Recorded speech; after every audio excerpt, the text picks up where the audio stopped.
Bismillahirrahmanirrahim. Assalamualaikum warahmatullahi wabarakatuh.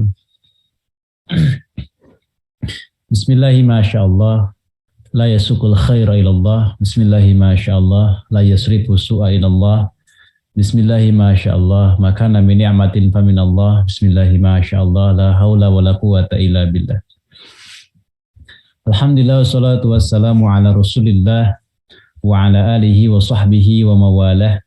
Asyhadu an la ilaha illallah wahdahu la syarika lah wa asyhadu anna Muhammadan abduhu wa rasuluhu alladzi la nabiyya wa la rasula ba'da. Faqad qala ta'ala fil Qur'anil Karim wa huwa asdaqul qailin. A'udzu billahi minasy syaithanir rajim. Bismillahirrahmanirrahim. Ya ayyuhalladzina amanu taqullaha haqqa tuqatih wa la tamutunna illa wa antum muslimun. Wa qala Nabi sallallahu alaihi wasallam, pada al-islamu ghoriban wa sayaudu kama bada'a ghoriban fatubalu ghuraba.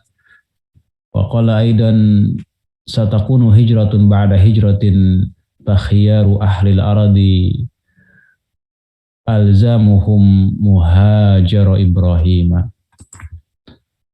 Wa qala aidan hunaka fi baitil maqdis satakunul bai'ah. Sadaqallahul adzim wa sadaqa rasul nabiyul karim. Alhamdulillah, azani Allahu wa iyyakum ajmain. Pada pagi hari ini, pada subuh di waktu yang penuh dengan keberkahan ini, alhamdulillah Allah Subhanahu wa taala melimpahkan kepada kita nikmat dan karunia yang begitu luar biasa. Dan di antara nikmat itu adalah Allah Subhanahu wa taala memberikan kepada kita kesempatan untuk bisa membuka mata kita setelah kematian kita, kematian sejenak, miniatur kematian hakiki, yaitu tidur lelap kita, tidur yang kita jadikan sebagai waktu atau saat kita untuk mengistirahatkan seluruh badan kita. Iwa fillah yang dirahmati Allah Subhanahu wa taala, pagi hari ini Rabu kita masuk dulu ke tema tematik, karena memang kita memiliki jadwal rutin untuk mengkaji Kutaib Nukhbatul Fikar, yakni Kutaib yang disusun oleh Al-Hafidz Ibnu Hajar Al-Asqalani rahimahullahu ta'ala. Pada Kutaib itu Al-Hafidz Ibnu Hajar menjelaskan pokok-pokok berkaitan dengan mustalah hadis yang beliau syarah langsung dalam kitab beliau yang lain, yakni Nuzhatun Nazar. Insyaallah Nukhbatul Fikar kita akan kaji dalam pertemuan-pertemuan ke depan. Mudah-mudahan kita bisa khotaman lagi untuk yang ketiga kalinya ya. Mudah-mudahan kitab yang ketiga maksudnya yang kita kaji selama kita mengudara di ngaji subuh. Dan untuk kitab Nukhbatul Fikar ini saya menjelaskan insyaallah dengan pendekatan praktis, yaitu setiap teori langsung kita bawa kepada contoh-contoh praktisnya. Karena pendalaman materinya kita sudah selesai dalam kitab Al-Qawaidul Asasiyah fi Ilmi Mustalahil Hadis pada pertemuan sebelumnya. Nah, hanya dalam perjalanan kita ini seperti biasa kita selingi dulu dengan tema-tema yang sifatnya aktual ya, tematik begitu. Untuk melerai rasa bosan, rasa suntuk ya, mengkaji mustalahat hadis. Nah, kita refreshing kita ini adalah mengkaji tema lain yang aktual. Insyaallah pada pagi hari ini kita akan masuk dulu pada tema aktual kita pada kajian yang tematik, yaitu mengkaji salah satu hadis Nabi Muhammad SAW tentang pusat Darul Islam itu di Al-Quds. Tema ini mungkin sangat relevan hingga hari ini, atau puncak-puncaknya adalah di beberapa pekan ke belakang, yaitu ketika agresi penjajahan dari Israel kembali dialami oleh saudara muslim kita di Palestina. Dan ini terus berulang ya, terus berulang, dan begitulah selama sebabnya tidak dihilangkan, maka selama itu pula akibat itu tetap ada. Adanya penjajahan Israel itu karena pengkhianatan penguasa-penguasa boneka negeri muslim, ya. Kemudian kalau kita ingin menghilangkan penjajah Israel, sebenarnya adalah dengan menjadikan mereka semua bukan lagi boneka. Ya. Selama mereka boneka, maka akan tetap ada itu penjajahan Israel. Tapi juga boneka ya tergantung yang punya, kan juga boneka. Jadi kalau kita ingin menghilangkan boneka itu berarti harus menghilangkan yang punya bonekanya. Siapa yang punya bonekanya adalah negara-negara besar yang hari ini berkuasa. Baiklah, jadi selama itu ada, selama penguasa boneka ada, selama para penjajah negara-negara superpower ada, maka selama itu pula Muslim Palestina akan terus menghadapi penjajahan dari satu entitas kecil di tanah mereka. Nah, kita akan mengkaji berkaitan dengan riwayat-riwayat yang bercerita bahwa pusat Darul Islam itu di Al-Quds. Nah, sejauh mana otentisitasnya dan sejauh mana validitasnya? Apakah itu otentik dan apakah itu valid? Bagi di sini yang merupakan peserta taskif, ya, takhrij hadis. Nah, ini sebagai pengayaan juga, ya. Mungkin di sini ada sebagian yang tergabung dalam peserta taskif untuk takhrij hadis menggunakan bantuan-bantuan alat-alat software, ya. Nah, kajian pagi hari ini insya Allah akan membantu memberikan gambaran contoh seperti apa sebenarnya cara kerja dari penelitian terhadap sanad, karena fokus kita adalah lebih kepada penelitian kepada sanad pada pagi hari ini. Baiklah, hadis mana yang dimaksud kita tampilkan. Hadis yang dimaksud adalah ini. Ini hadis yang kita akan teliti.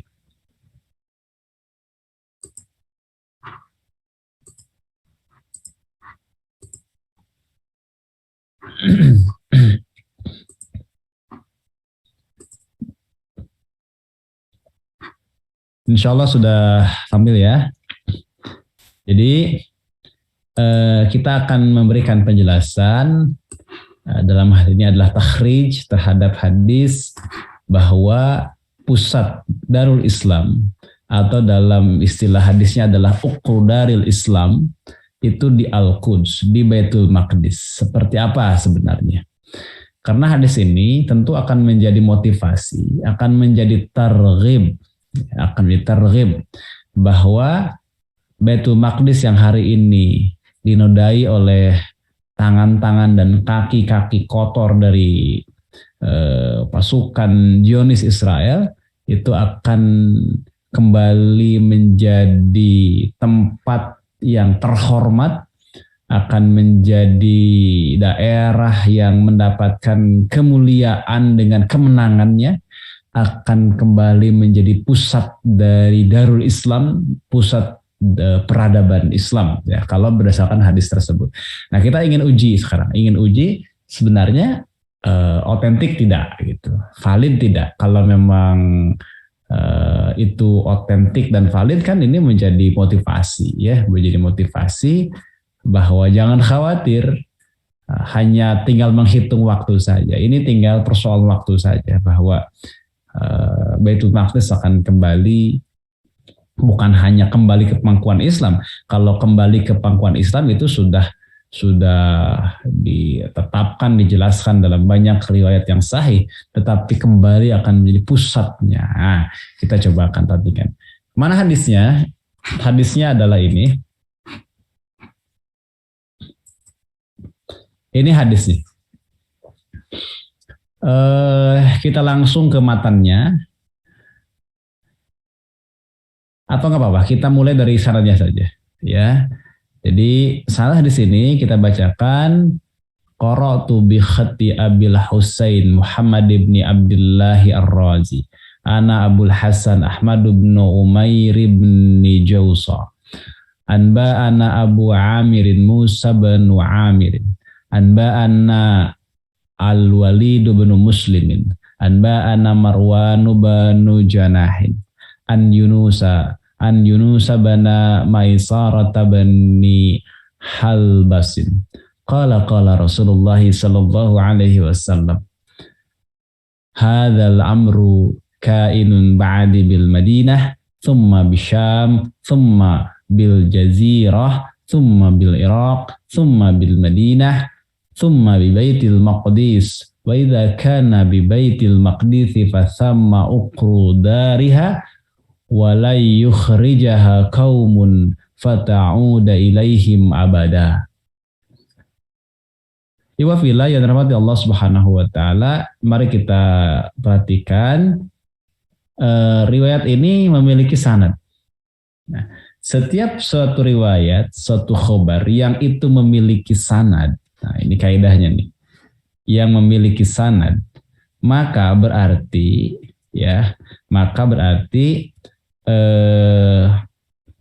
riwayat tersebut itu memiliki asal usul, ya, memiliki asal usul. Sekali lagi kaidahnya nih ya, setiap khobar, setiap berita begitu yang memiliki sanad, maka berarti berita tersebut adalah berita yang memiliki asal usul. Kebalikannya, berita yang tidak ada sanadnya berarti berita yang tidak memiliki asal usul. Yang tidak punya asal usul inilah yang disebut dengan sebutan la asla lahu.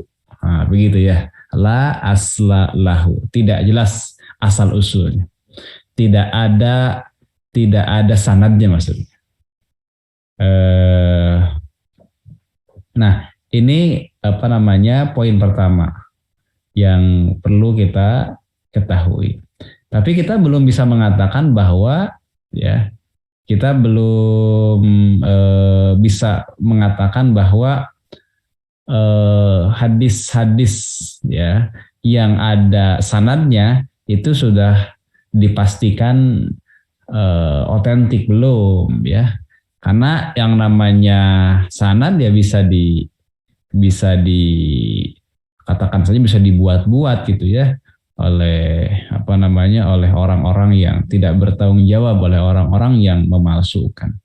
Begitu. Jadi poinnya adalah untuk yang pertama dulu bahwa khabar tersebut memiliki asal ya, memiliki asal kalau dia itu memiliki sanad. Paham ya? Apa itu sanad? Sanad itu adalah silsilah para rijal, silsilah para rawi, ya, ketersambungan para rawi. Baik, kita lihat ini adalah sabda Rasulullah Sallallahu Alaihi Wasallam, katanya hadzal amru, urusan ini. Nah, kita harus tahu konteksnya. Urusan yang dimaksud ini apa? Hadzal amru itu apa? Ya, ini tentang kekuasaan, tentang pemerintahan, tentang khilafah. Jadi hadzal amru, urusan ini yakni kekuasaan, pemerintahan, khilafah. Nah, itu ya. Jadi tidak boleh kita lepaskan dari konteks yang sedang dibicarakan. Nah, itu setelahku, kata Nabi SAW, itu akan berpusat di Madinah, yakni Yathrib, Madinah Al-Munawwarah. Lalu di Syam, lalu bil Jazirah, lalu di Jazirah. Kemudian summa bil Irak, lalu di Irak. Summa bil Madinah, lalu di Madinah. Madinah yang kedua ini disebut adalah Konstantinopel. Nah setelah Madinah Konstantinopel kemudian Tsumma di Baitul Maqdis, lalu di Baitul Maqdis berarti eh, Islam itu akan apa namanya akan ada di Baitul Maqdis, ya, akan ada di Baitul Maqdis. Kekuasaan Islam akan kembali hadir di Baitul Maqdis, begitu ya. Nah kemudian kita bisa perhatikan berarti di sini cerita tentang dua hal, bahwa kekuasaan Islam nanti akan kembali di Baitul Maqdis. Yang kedua, inilah urutannya. Nah, ini urutannya nih, ya urutannya apa itu? Yastrib, Syam, Jazirah, Irak, Konstantinopel, kemudian Baitul Maqdis. Baik, jelas ya sampai sini ya. Nah, ini tentang hadis yang kita sedang kaji sekarang. Nah, ini adalah apa namanya terjemah untuk matannya. Nah, kemudian lanjutannya itu kan jika ia ada di Al-Quds, di Baitul Maqdis, yang di pusat negerinya, ukru darihanya itu akan ada di sana, dan siapa yang memaksanya, yakni ibu kota itu keluar dari sana, dari Al-Quds, ia tak akan kembali ke sana selamanya. Jadi menunjukkan bahwa pusat dari ibu kota, pusat dari khilafah Islam, yakni ibu kota khilafah Islam itu akan ada di Al-Quds, ya. Nah itu sanad dan matan lengkap lah ya, bahwa hadis ini memiliki dua anatomi penting, yakni sanad dan matan. Sekarang apakah hadis ini otentik? Tidak. Nah untuk mengetahui hadis ini otentik tidaknya harus dicek ada nggak di kitab induk. Begitu ya, bukan sekedar adanya sanad tapi ada nggak di kitab induk. Oh ketika dicek ternyata hadis ini dikeluarkan oleh Ibnu As-Sakir dalam kitab tarikhnya, yakni Tarikh Dimaski, dan Nuaim bin Hammad dalam kitabnya yakni Al-Fitan. Oh berarti ini otentik. Ya. Kaidahnya yang kedua sekarang, kaidahnya setiap khobar yang ternyata terdapat dalam kitab induk hadis, maka khobar tersebut adalah otentik. Baik, kita udah dapat dua kaidah. Ya, kaidah pertama apa tadi? Setiap khobar yang memiliki sanad berarti khobar tersebut memiliki asal usul, ya, memiliki asal. Setiap khobar yang tidak memiliki sanad berarti khobar tersebut tidak jelas asalnya atau la asla lahu. Kemudian yang kaidah yang kedua barusan, setiap khobar yang terdapat pada kitab induk hadis maka khobar tersebut adalah khobar yang otentik dari Rasulullah Sallallahu Alaihi Wasallam. Nah, itu kaidah yang kedua yang kita harus ketahui, ya. Kan kita sedang belajar mustalah tuh ya, berarti udah itu sanad, itu matan gitu ya. Nah, ini contoh kitab induk ya, seperti Tarikh Dimaski dan juga Al-Fitannya Nuaim. Kitab induk tuh tidak harus Bukhari, Muslim gitu, Sunan Abi Dawud, At-Tirmizi, An-Nasai, Ibnu Majah. Kitab induk itu banyak, jumlahnya puluhan ya. Lalu sekarang kita akan analisis nih sanadnya. Nah, dari matannya tadi kita mengambil kesimpulan apa? Satu, bahwa urutan khilafah Islam itu ibu kotanya mulai dari Madinah, Yasrib, Syam, Jazirah, Irak, lalu Konstantinopel, nanti terakhir Al-Quds, itu ya urutannya. Nah, terakhir itu udah spesifik Baitul Maqdis. Nah, sekarang kita uji. Jika kita perhatikan sanad hadis tersebut, maka kita bisa menyimpulkan. Nah, kita di sini karena saya sudah meneliti ya. Nah, kan kalau meneliti langsung membutuhkan banyak waktu. Nah, ini sudah ditelitikan, sudah ditelaah sebelumnya oleh saya. Pertama, rawi hadis tersebut terdiri dari rawi yang thiqah. Jadi ada yang thiqahnya, ada yang soduk, ada yang soduknya, ada juga yang disebut mudallis. Nah ini dia. Rawi yang mudallis berarti rawi yang melakukan tadlis. Tadlis itu apa? Penyamaran. Penyamaran itu apa? Menyembunyikan sesuatu. Ya, seperti pedagang melakukan tadlis, menyembunyikan yang buruk, menampakkan yang baik. Nah itu ya. Jadi itu namanya tadlis. Eh itu namanya tadlis. Hadisnya disebut hadis mudallas. Orangnya mudallis, perilakunya tadlis, hadisnya disebut hadis mudallas. Itu satu ya. Jadi rawinya sendiri ada yang thiqah, ada yang soduk, ada yang mudallis. Yang kedua adalah sanadnya mursal. Kalau kita lihat ketersambungannya ternyata sanadnya mursal. Mursal itu apa? Terputusnya di tobakat sahabat, yakni seorang tabi'in senior mengatakan bahwa Rasulullah bersabda demikian, padahal ya si tabi'in senior tadi tidak bertemu dengan Rasulullah Shallallahu Alaihi Wasallam. Jika diurai maka kita akan temukan daftar rawinya sebagai berikut. Memang ini adalah jalurnya jalur yang tafarud, jalur yang menyendiri, ya, jalur yang menyendiri. Pertama kita cek Yunus ya bin Maisarah, kata Ibnu Hajar thiqah, abid ya. Kata Imam Zahabi juga thiqah. Kemudian ada Marwan bin Janah, kata Imam Zahabi thiqah. Kata Ibnu Hajar la ba'sa bihi, enggak apa-apa, enggak mengapa. Kata Imam Daraqutni juga sama, la ba'sa bihi. Kata Abu Hatim la yuhtaju, tidak dapat dijadikan sebagai hujah ya. Tidak dapat dijadikan sebagai hujah, artinya ditolak. Tetapi Ibnu Hibban tetap memasukkan dalam kitabnya Ats-Tsiqat. Berarti rawi nomor 2 ini diperselisihkan oleh para ulama. Tapi banyak yang mensikohkan. Az-Zahabi, Ibnu Hajar minimal mengatakan la ba'sa bihi ya. Ibnu Hibban mengatakan thiqah juga. Kemudian Al-Walid misalnya bin Muslim, Zahabi mengatakan nah ini mudallis ya. Jadi kana mudallisan katanya. Al-Hafiz Ibnu Hajar mengatakan thiqah namun ada tadlis. Jadi thiqatun walakinnahu kasirut tadlis wa taswiyah. Jadi thiqah sih tapi dia banyak melakukan tadlis. Nah ini siapa? Al-Walid. Kemudian kalau Abu Amir beliau thiqah. Menurut Imam Az-Zahabi, Al-Hafiz Ibnu Hajar menilainya soduq lahu auham. Jujur ya itu tapi ada auham, ada keraguan. Kemudian Imam Abu Daud meriwayatkan hadisnya, Ibnu Hibban mencantumkan dalam As-Tsiqat. Oh berarti aman ini ya. Abu Daud aja udah menggunakan hadisnya. Kemudian Ahmad bin Umair, kata Imam Ibnu Katsir, Al-Hafiz. Kata Imam Suyuti bahkan disebutnya Imamul Hafiz ya. Udah mantap lah. Kemudian Muhammad bin Abdullah, kata Al-Hafiz Ibnu Hajar dan Imam Az-Zahabi adalah soduq ya. Jadi kesimpulannya rawi-rawi dalam hadis ini memang beragam kualitasnya. Di antara yang agak di sini yang paling parah adalah hanyalah yang mudallis. Al-Walid ini mudallis ya, Al-Walid bin Muslim. Nah berarti hadis ini dari sisi sanadnya, dari sisi rawinya ada kecacatan seorang rawi, yakni tadlisnya seorang.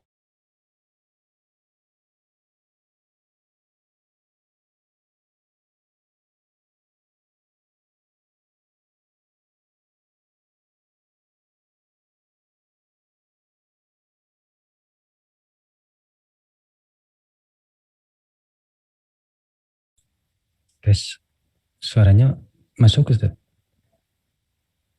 Di yang lain gimana? Oh yang nggak ada suara.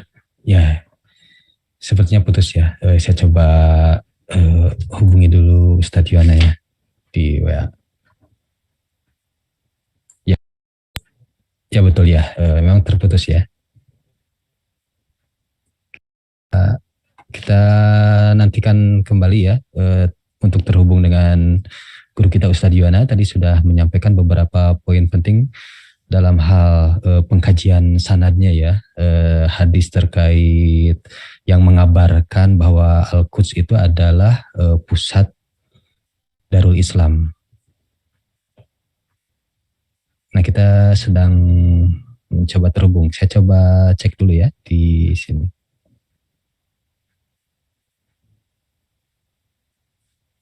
Tadi sudah disampaikan beberapa poin ya dari guru kita Ustadz Yuwana terkait penelitian ini ya, penelitian para perawi.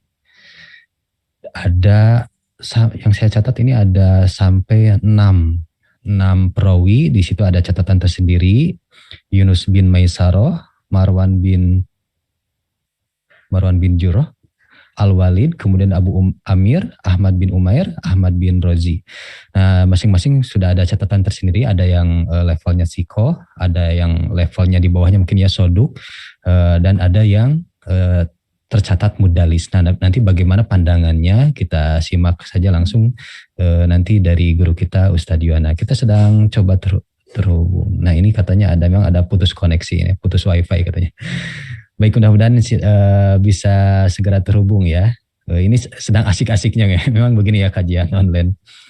Memang kalau ngaji itu enaknya memang mulazamah, langsung bertemu langsung dengan guru kita. Enaknya begitu ya, tidak ada terkendala terputus nih. Enaknya mulazamah langsung ketemu gitu ya. Ini alhamdulillah sudah terhubung. Assalamualaikum Ustaz.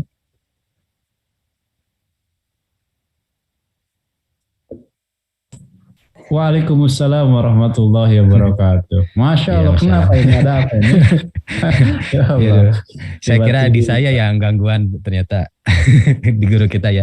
Ini tadi sudah sampai mana tadi ya? Baru sampai tadi mursal ya. Ya, siap. Ya, siap. Tiba-tiba terlempar begitu saja. Jarang-jarang guru bisa dilempar ya. Dilempar gitu. Biasanya guru yang melempar biasanya. Baik. Kita tampilkan dulu tadi sampai di sini.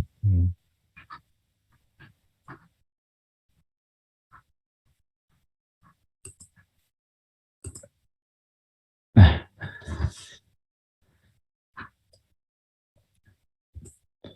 mohon maaf tadi wifi-nya sedang gangguan kelihatannya. Ini pakai tethering dari handphone, mudah-mudahan usianya cukup ya sampai dengan waktu.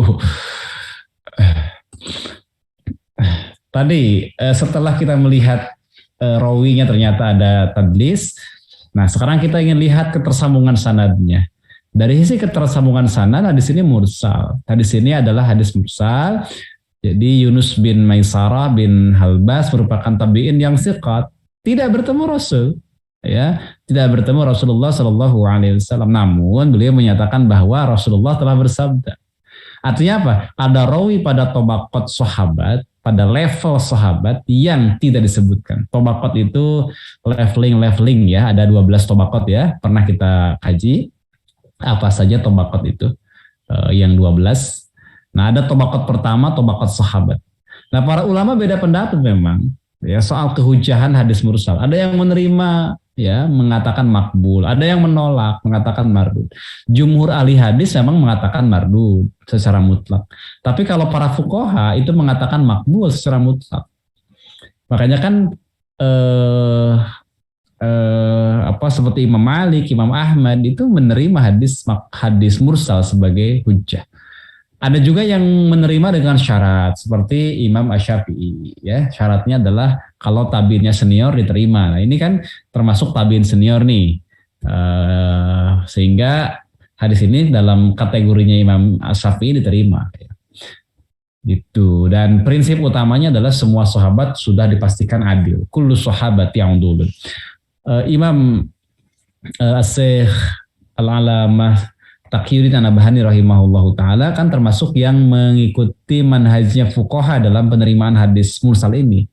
Nah, kalau kata Syekh Taqiyuddin An-Nabhani, hadis mursal adalah hadis yang makbul. Kenapa? Nggak apa-apa nggak disebutkan sahabat juga gitu. Siapapun sahabatnya nggak masalah karena kullu sahabat yang udul. Semuanya sahabat itu adalah adil.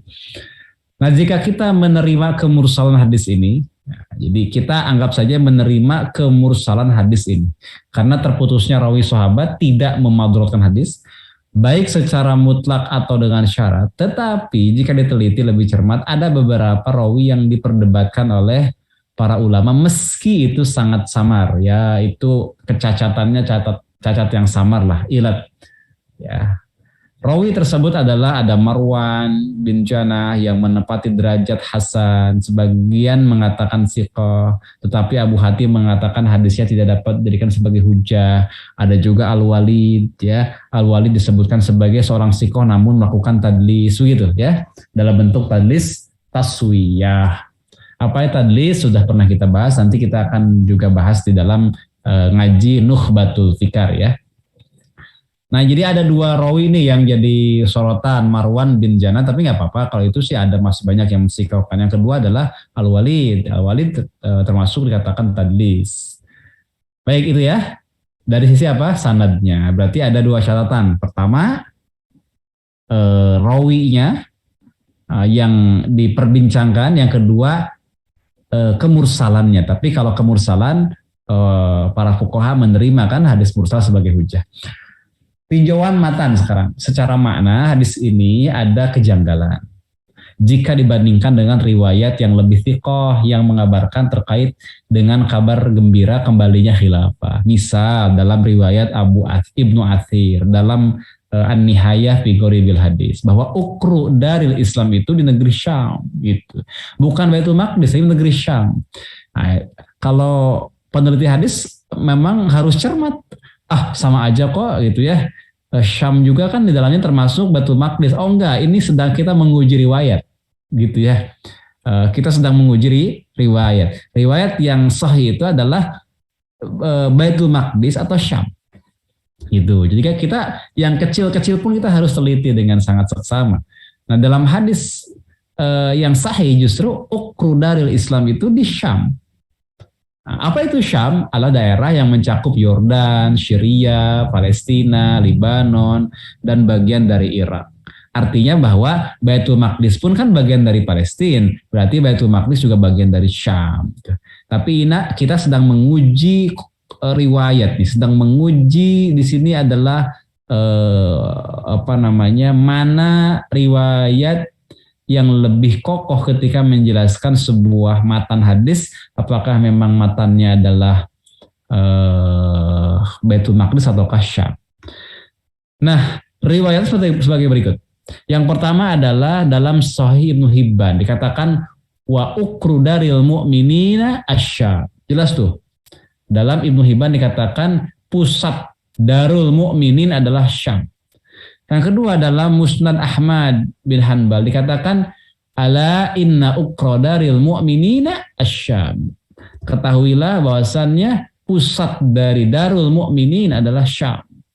Kemudian dalam Mu'jam Kabirnya Tabarani dikatakan ukru daril islami bisyam. Pusat darul Islam itu di Syam. Dan ketahuilah teman-teman semua, sahabat-sahabat semua riwayat di atas statusnya sahih dengan rijal yang thiqah. Jadi kalau kita membandingkan riwayat mana yang paling ashah, yang paling sahih antara mengatakan Syam atau Baitul Maqdis, maka jawabannya mana? Syam, ya. Ukru daril Islam itu Syam, bukan Baitul Maqdis. Kalau kita ingin menguji menguji riwayat, ya, mana yang paling tepat. Nah, dengan demikian hadis kembalinya khilafah di Baitul Maqdis itu diperbincangkan, ya, tanda kutip diperbincangkan. Karena apa? Karena tadi ada persoalan pada rawinya, yang kedua juga secara matan berbeda dengan yang riwayat thiqah, yakni bukan di Baitul Maqdis tapi di Syam. Diperbincangkan kalau yang menyebutkan ukru daril Islam itu di Baitul Maqdis. Oleh siapa diperbincangkan? Ya oleh para ulama. Ya, perbincangan kita nggak bernilai, ya, tapi ini perbincangan oleh para ulama, baik yang mengatakan sahih, ada yang mengatakan hasan, maupun ada yang mengatakan dhaif. Kemudian pertanyaan berikutnya, memang nggak ada jalur lain ya, nggak ada matan lain ya, nggak ada syawahid ya, gitu, penguat. Nah, kita nanti akan belajar syawahid ya. Syawahid itu adalah jalur lain yang bermuara pada sahabat yang berbeda. Kalau yang bermuara pada sahabat yang sama kan namanya mutabi ya. Nah, kalau yang bermuara pada sahabat yang berbeda, bahkan matanya pun berbeda, itu namanya syahid atau syawahid. Ada nggak syawahid dari hadis tentang Baitul Maqdis itu pusat khilafah Islam? Ada ternyata. Ini dari riwayat Ibnu As-Sakir dan juga dalam Mustadrak Al-Hakim. Kata Nabi, hunaka fi baitil maqdisi satakunul bai'ah. Di sana katanya, di Baitul Maqdis akan terjadi baiat kepada imam atau khalifah. Karena kalau kita bicara baiat ya nggak ada ke siapa-siapa kecuali kepada khalifah. Tapi hanya saja syawahid hadis kehilafahan akan ada di Baitul Maqdis tidak menyebutkan urutan. Nah, tadi kan Yastrib gitu ya urutannya ya. Madinah kan. Kemudian apa tadi ke Jazirah ya, kemudian ke Irak, kemudian ke Konstantinopel, akan kembali ke Baitul Maqdis. Itu kan urutan. Kalau hadis ini nggak cerita urutan, pokoknya hunak fi Baitul Maqdis satakunul bai'ah. Di sini gitu ya, nanti akan ada baiat. Kan adanya baiat di Baitul Maqdis belum tentu Baitul Maqdis pusatnya kan? Gitu. Jadi hadis ini menunjukkan bahwa di Baitul Maqdis akan terjadi apa? Baiat. Artinya bahwa Baitul Maqdis akan kembali pada pangkuan Islam. Nah, ini penting ini. Baitul Maqdis akan kembali kepada pangkuan Islam. Apakah akan jadi pusatnya enggak? Nah, enggak dijelaskan di hadis ini. Ya, jadi hadis ini bolehlah sebagai syawahid, namun tetap tidak menyebutkan urutan. Khilafah pertama yang akan kembali adalah di Baitul Maqdis gitu. Adapun hadis sahih terkait dengan adanya khilafah di tempat yang disucikan, ya maksudnya juga adalah negeri Syam, tidak selalu maknanya adalah Palestina.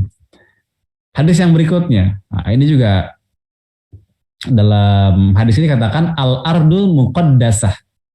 Jadi idza ra'aitul khilafah qad ya apa di situ qad nuzilatil ardul muqaddasah. Jadi dikatakan di sana bahwa jika idza ra'aital khilafah, jika kamu melihat khilafah telah turun ya. Di mana? Di al-dur muqaddasah. Al-ardul muqaddasah itu itu adalah Syam. Ya, jadi idza ra'aital khilafata qad nazalatil aradul muqaddasah. Nah, aradul muqaddasah itu tidak selalu dimaknai Baitul Maqdis, tapi maksudnya adalah Syam, karena Syam itu bumi yang disucikan.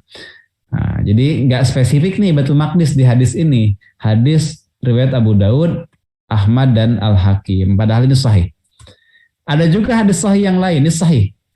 Yani satakunu hijratun ba'da hijratin fa khiyaru ahlil ardi alzamuhum muhajara Ibrahim. Akan ada kata hijrah setelah hijrah. Penduduk bumi paling baik adalah adalah orang yang menempati tempat hijrahnya Ibrahim. Apa itu? Syam. Lebih tepatnya adalah Palestina ya. Palestina. Jadi muhajara Ibrahim ya Palestina. Nah ini adalah hadis berkaitan dengan ukru daril Islam di Al-Quds dengan syawahid-syawahidnya. Tapi lagi-lagi syawahid yang ada tidak sedang menjelaskan urutan. Ya kan? Tidak ada urutan. Justru yang sahih tanpa urutan dan bukan hanya bicara Baitul Maqdis, yang paling sahih adalah Syam secara umum. Gitu. Kesimpulan. Nah, kadang-kadang kita senang dengan kesimpulan. Ya, gimana kesimpulannya? Begini kesimpulannya. Dengan demikian hadis tersebut di atas ya ada kecacatan yang sifatnya samar. Nah, samar ya, aspek ilalul hadis. Tapi memang walaupun samar tetap berfaedah dhaif. Dan syawahidnya ada, tapi tidak bisa menopang dengan menjelaskan urutan khilafah pertama yang akan muncul kembali di Baitul Maqdis. Tidak sedang menjelaskan pusat Darul Islam di Baitul Maqdis berikut urutannya. Hanya menjelaskan bahwa Baitul Maqdis akan kembali ada baiat di dalamnya. Itu aja kan, dan tidak menyebutkan urutan. Tetapi hadis tersebut bisa kok digunakan sebagai targhib, motivasi bahwa kekuasaan Islam akan kembali. Akan kembali. Ini udah dari hadis-hadis yang tadi kita kaji itu semuanya punya benang merah bahwa kekuasaan Islam, khilafah Islam akan kembali. Terlepas di mana pusat kembalinya. Apakah di Syam secara umum atau di Baitul Maqdis secara khusus. Secara pasti hadis tersebut tidak bisa dijadikan dalil bahwa untuk menegakkan khilafah harus berjihad membebaskan Palestina terlebih dahulu. Kan ada yang bilang begitu ya. Wah, berdasarkan hadis ini berarti kita harus berjihad dulu, bebaskan Palestina, baru di sana ditegakkan khilafah. Nah, tidak begitu maksudnya. Hadis tersebut dan hadis-hadis yang sejenis juga menunjukkan keutamaan atau fadilah Baitul Maqdis, bahkan keutamaan umat Islam di sana. Ya, jadi itu motivasi bahwa Syam, Baitul Maqdis akan kembali ke pangkuan Islam. Nah, ada satu hadis yang bagus sekali, yakni Nabi bersabda, la tazalu ta'ifatun min ummati alal haqqi zahirina bi'aduwihim qahirina la yadurruhum man halafahum illa ma'asobahum min la'wa hatta ya'tihim amrullahi wa hum kadzalika qalu ya Rasulullah wa ainahum qala fi Baitil Maqdis wa akhna fi Baitil Maqdis. Ini hadis ini bagus nih. Hadis ini sahih ya, hadis ini sahih. Kata Nabi, senantiasa ada kelompok dari umatku yang menampakkan kebenaran, kelompok yang akan mendapatkan kemenangan, kelompok yang akan menang di hadapan musuh-musuh mereka. Mereka mengalahkannya begitu, dan tidak ada yang membahayakan tidak ada yang akan membahayakan mereka, orang-orang yang menentangnya, hingga datang kepada mereka keputusan Allah Azza wa Jalla dan tetaplah dalam keadaan demikian. Nah, para sahabat bertanya, ya Rasulullah, wa ainahum, di mana mereka ini? Di mana mereka ini? Kok keren banget, ya keren banget. Ini Thaifah yang keren banget. Thaifah yang menang, mengalahkan musuh-musuh, tidak akan pernah membahayakan apapun. Dan kata Nabi, siapa mereka atau di mana mereka? Kata Nabi, qala bi Baitil Maqdis. Mereka itu di Baitul Maqdis. Wa akhna fi Baitil Maqdis, dan di sisi Baitul Maqdis, berarti sekitaran Baitul Maqdis ya, Palestina. Atau lebih luas lagi mungkin Syam. Nah, begitu. Jadi khilafah akan kembali dengan izin Allah setelah era penguasa diktator, pasti. Ya, sudah menjadi riwayat yang mutawatir ini secara makna. Yang kedua, berdasarkan riwayat yang sahih, Syam, Baitul Maqdis termasuk Syam ya, dikabarkan akan menjadi pusat kekuasaan Islam. Jadi yang sahih itu adalah Syam, ya Syam. Yang ketiga, hadis tentang Baitul Maqdis jadi pusat kekuasaan Islam dan urutannya terdapat kecacatan. Ya, ada perbincangan kalau tentang spesifik Baitul Maqdis dan urutannya. Yang keempat, hadis tentang pusat kekuasaan Islam di Baitul Maqdis adalah motivasi, targhib akan terbebasnya Baitul Maqdis dari penjajahan dan akan kembali ke dalam pangkuan Islam. Kemudian yang kelima, dari Baitul Maqdis dan sisi-sisinya akan ada kelompok yang memperoleh kemenangan. Ya, sisinya itu sampai radius berapa? Wallahu ta'ala a'lam. Baik, barangkali itu. Jadi kesimpulan kita adalah ukru dari Islam itu di Baitul Maqdis, di Al-Quds, cukuplah sebagai motivasi. Meskipun ada perbincangan ya di kalangan para ulama akan kesahihannya, namun cukuplah sebagai motivasi bahwa umat Islam akan kembali membebaskan Baitul Maqdis. Baitul Maqdis akan kembali kepada pangkuan Islam, dan yang pasti khilafah atau kekuasaan Islam akan kembali, dan Syam akan menjadi pusatnya. Ya, Syam itu luas, di dalamnya ada Baitul Maqdis. Wallahu ta'ala a'lam. Barangkali itu mudah-mudahan bermanfaat kajian kita pada pagi hari ini, meneliti sanad dan membandingkan berbagai macam jalur termasuk matannya, termasuk meneliti syawahid-syawahidnya. Itulah kesimpulan kita. Mudah-mudahan dalam waktu yang tidak lama lagi Syam ya, Baitul Maqdis kembali ke pangkuan Islam, dan kita menjadi bagian yang hari ini memberikan kontribusi di dalam mewujudkan itu semua. Barakallahu li wa lakum. Assalamualaikum warahmatullahi wabarakatuh.